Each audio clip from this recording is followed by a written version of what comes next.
In this video, you'll learn how to make post-production for your 3D renders in Photoshop. You know, real cameras have imperfections, real quirks, grain, and all of those are very hard to achieve directly from the raw render. And not only that, color grading plays an important role in the final image. Photographers do this all the time for their images, so you should treat your renders like a photo as well. One more thing before we start. A big thank you to HP and Intel for sponsoring today's video. I have been doing all of this on the ZBook Fury G1i laptop, and I will talk more about that later. Let's get into it. First, your render passes. For this scene, I have 5. The main beauty render, the ambient occlusion, the material ID, and sky alpha and specular. And if you are loading them one by one, stop. Instead, go to File, then Scripts, then Load Files into Stack. Select all of them at once and hit OK. They all land as separate layers in one document.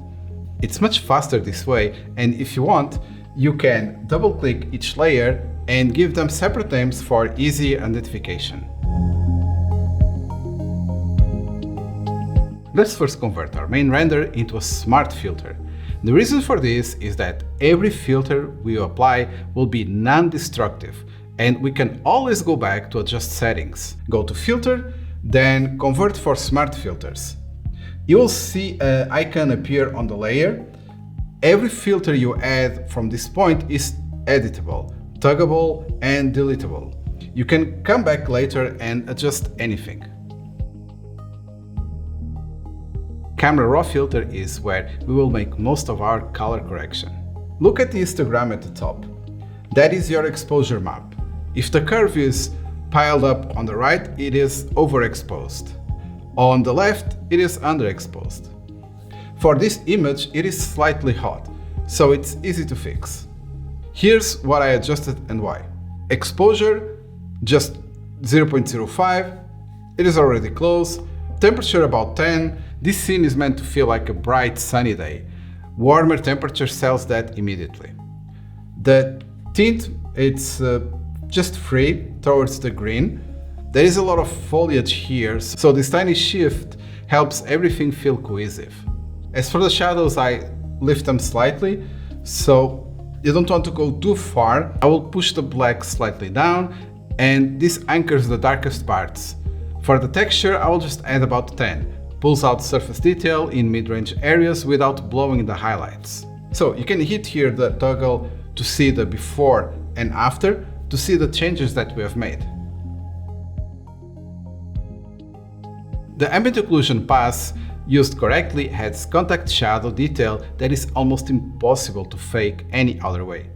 So just set the blend mode here to multiply, add a black layer mask so the ambient occlusion is completely hidden. Grab a large brush, like a white one, and opacity at 25%, and just paint over selective areas that you feel that they should feel more grounded and shadowed as well. So you want to keep it subtle. Here you can see this before and after, and should be like a small difference, but it adds a lot.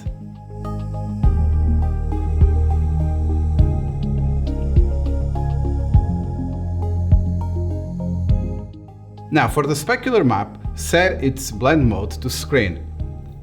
It will be too strong, so go to Fill, not Opacity, and on the Fill, bring it down to about 20%. Now the reflections are reading correctly without being too obvious. And by the way, as I mentioned earlier, I'm using the HP ZBook Fury G1i, which was built for exactly this kind of work. 3 things matter most for this work. The display, it's an 18-inch IPS panel, so it has 2560 by 2600 full DCI-P3 color coverage, 500 nits brightness, and color grading on the screen, it's really good. And the RAM, this specific machine has 64 GB of DDR5 RAM, and when you are working with 5 high-resolution render passes, plus adjustment layers, plus masks, that memory gets used. And this way Photoshop just works. It has an Intel Core Ultra 9 285HX with an NVIDIA RTX Pro 5000. This keeps everything running smooth. It's a big machine with 3.5 kilos, but if you need a workstation that you can take anywhere, this is it. I'll leave the link in the description for you guys to check it out.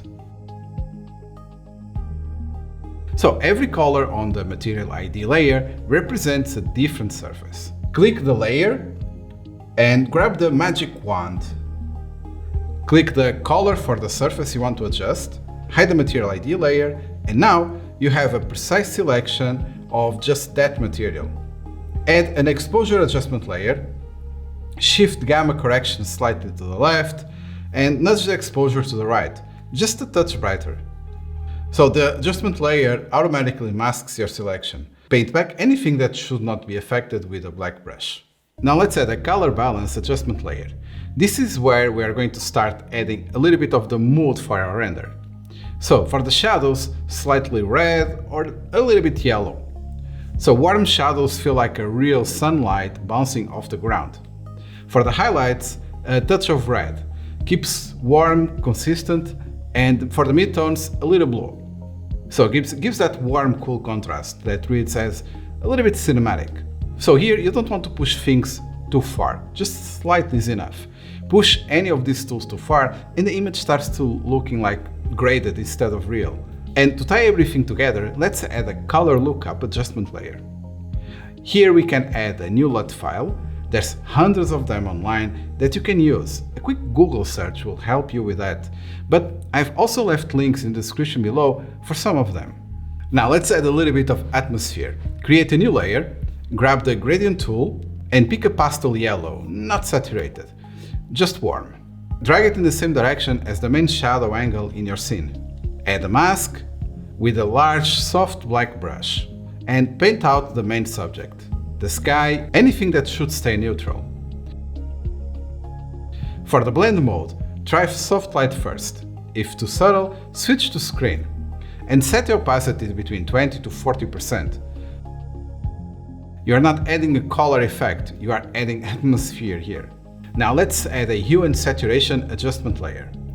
Pull the saturation down to about -10, maybe 20, if the image is very vivid. This sounds counterintuitive, but real cameras do not capture color at full intensity. Camera Raw added warmth and life. This pullback makes it feel photographic instead of digital, Now press Ctrl, Shift, Alt, E to add all the adjustments we did onto a new layer. Then go to Filter, then Noise, and then Add Noise. Amount around 2 to 3% is enough, and with a uniform distribution. Zoom in to see what it is doing. It is subtle, and that's the point. CG renders are perfectly clean, and that cleanliness is a dead giveaway. This is one step that does more for believability than most people expect. Now, this is a technique to add sharpness to your images. So now go to Image on top, and then Apply Image. This is another way you can do it instead of the shortcut we did previously.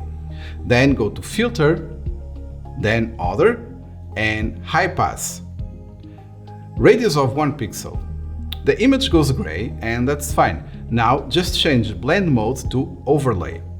Pull opacity back to about 40%. The before and after is subtle, but it's noticeable.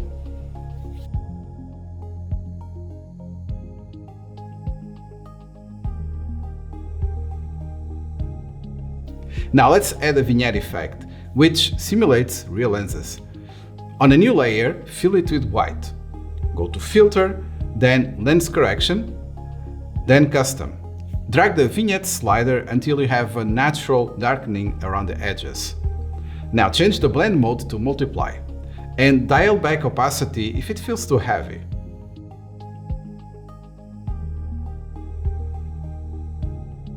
And that's it.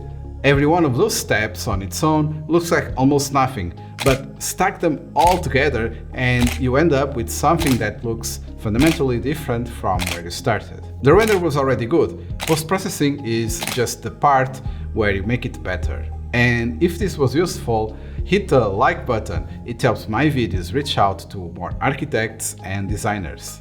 And drop a comment with what software are you rendering in.